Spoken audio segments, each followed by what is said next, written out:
Sa ating good news naman po, world-class Euro Extreme Circus paparating sa lalawigan po ng Pangasinan. Kwento mo ang good news na yan, Idol Maya. Inaasahang magbibigay ng kakaibang aliw at world-class performance para sa mga taga-Pangasinan ang Euro Extreme Circus matapos nilang i-anunsyo na sila ay magsisimula ng magtanghal sa Urdaneta City. Sa isinagawang press conference, sinabi ng mga organizer na mananatili ang circus sa lungsod ng humigit kumulang 5 linggo upang mapanood ng mga nagnanais ang kanilang international level na live circus production na kadalasang napapanood lamang sa malalaking syudad. Provinces in the province of Pangasinan, specifically in the city of Urdaneta, and the show, the excitement begins very soon on March the 18th. That's next Wednesday, and it will be here for the next 5 weeks or so. Ang naturang palabas ay pinangungunahan ng Artbox Entertainment Company na naglalayong dalhin ang malalaking entertainment production sa iba't ibang lalawigan sa bansa.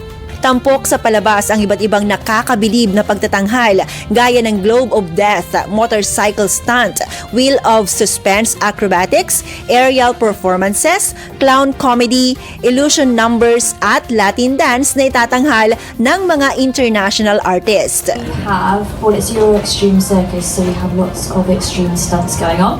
We have the Globe of Death, we have the Wheel of Suspense, we have Chippertine, who's really funny. He's always a crowd favourite, everybody loves to see Chippertine.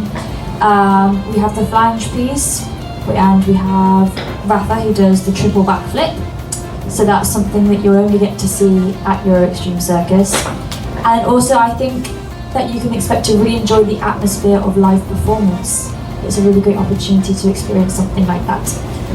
Ayon sa mga organizer, idinisenyo ang circus bilang family-friendly show na maaaring panoorin ng parehong bata at matanda. Ang ticket price ay nagsisimula sa 650 pesos para sa regular seats habang nasa 3,000 pesos naman ang ringside. Mayroon ding promo tickets na maaaring bumaba hanggang 520 pesos. Isasagawa ang mga palabas tuwing Martes hanggang Biyernes alas 8 ng gabi habang dalawang schedule naman tuwing Sabado at Linggo, alas 4:30 ng hapon at alas 8 ng gabi. Walang show tuwing Lunes bilang pahinga ng mga performers. Ang circus tent ay matatagpuan sa Urdaneta Bypass Road sa Urdaneta City.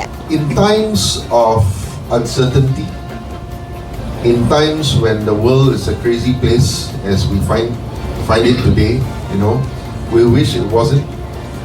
The circus is actually a throwback for people to forget their everyday problems. Yan ang ating good news. Ako po si Idol Maya, Tatak IFM.